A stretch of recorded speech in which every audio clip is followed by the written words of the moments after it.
আমাদের সংবিধান অনুযায়ী আছে, যেটা রুমিন আপা বলেছেন, যে তিনি যদি অপ্রকৃতিস্থ হন, তিনি যদি দেউলিয়া হয়ে যান, আর তিনি যদি শুধু অপরাধী বলে বিবেচিত নয়, তিনি যদি দণ্ডপ্রাপ্ত হন, তাহলে তিনি নির্বাচন অযোগ্য হবেন। আইনের কিন্তু সবসময় খেয়াল করতে হবে, একটা সার্বজনীনতা থাকা উচিত। আইন যদি কখনো স্পেসিফিক হয়ে যায়, তখন হবে কি, এটা সুযোগ অনেকে নেবে। আপনার জন্য আইনের প্রয়োগ একরকম হবে, আমার জন্য একরকম হবে, রুমিন আপার জন্য একরকম হবে। ক্ষমতা যার আইন তার, এই ধারণা তো আমরা অনেকদিন দেখে এসেছি। ফলে অনেক আগে আইন সংক্রান্ত এই কথাগুলো বলতে বলতেই তো আইনের সার্বজনীনতার প্রশ্নটা এসেছিল, যে আইন কি এমন যে সে ছোট ছোট পতঙ্গগুলোকে আটকে ফেলে, কিন্তু বড় পাখি সেটাকে ছিঁড়ে বেরিয়ে যায়? আইন কি এমন মাকড়সার জাল? সে প্রশ্ন কিন্তু অনেক আগে প্লেটো করেছিলেন। ফলে আমার যেটা মনে হয় যে আইন প্রণয়ন করার ক্ষেত্রে এই দিকগুলো খুব খেয়াল করা দরকার।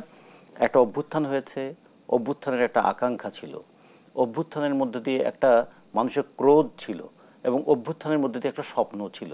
তা আকাঙ্ক্ষাগুলো এবং স্বপ্নগুলো দুটো এক জায়গায় কিন্তু মেলে নাই। এক্ষেত্রে কখনো কখনো হতাশা তৈরি হয়েছে।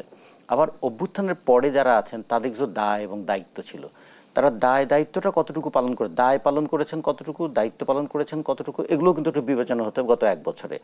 তা না হলে মানুষ বলবে আমরা অভ্যুত্থান হয়, রক্ত দেই, রক্তের সিঁড়ি বেয়ে কেউ কেউ ক্ষমতার মসনদে যায়, তারপরে তারা আর আমাদের কথা মনে রাখে না। এবং যে সিঁড়িতে পা ফেলে ফেলে তারা ক্ষমতায় গিয়েছিলেন, কখনো কখনো সেই সিঁড়িটাকেও তারা অস্বীকার করে ফেলেন। এই বেদনাময় স্মৃতি আমাদের এখানে আছে, আমরা সেগুলো আর দেখতে চাই না। ফলে আইনের ক্ষেত্রে কিন্তু খেয়াল রাখতে হবে, আইন যখনই হবে কিংবা যখন কোনো নির্দেশ হবে, আগের মতো আগের যে সরকার পালিয়ে গেলেন, যে রাজনৈতিক দল তারা জনরোষের সামনে পালিয়ে যেতে বাধ্য হলেন, শুধু নয়, সেই দলের প্রধানমন্ত্রী থেকে শুরু করে এমনকি পিয়ন পর্যন্ত পালিয়ে যেতে বাধ্য হলেন, মসজিদের মানে ইমামও পালিয়ে যেতে বাধ্য হলেন, এই রকম পরিস্থিতি যেন না হয়, সেটাই তো আমরা দেখতে চাই ভবিষ্যতে। ফলে এখন আইন করার ক্ষেত্রে অন্তত আইনটাকে এইভাবে আমাদের দেখতে হবে।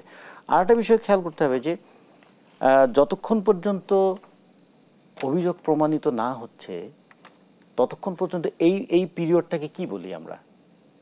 কেন যারা আইন প্রণয়ন করেন, আইন চর্চা করেন, আমরা যখন বলি না যে বিচার করো, তো বিচার করা কিন্তু শুধুমাত্র রায় দেয়া না। বিচার করা মানে তাকে বিচার করে দেখা, তার কতটুকু অপরাধ আছে, কতটুকু অপরাধের জন্য কতটুকু শাস্তি সে পেতে পারে।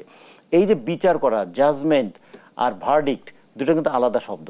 আমরা সবসময় বিচার করা বলতে আমরা রায় দেওয়াটাকেই বুঝি, কিন্তু আসলে বিচার করে দেখা, বিচার করে দেখাটা বারবার হয় না বলে ওই একই অপরাধ পরবর্তীতে আবার হতে থাকে। কিন্তু যদি বিচারটা ভালোভাবে হয়, তাহলে এই ধরনের অপরাধ আর কেউ কখনো করবে না।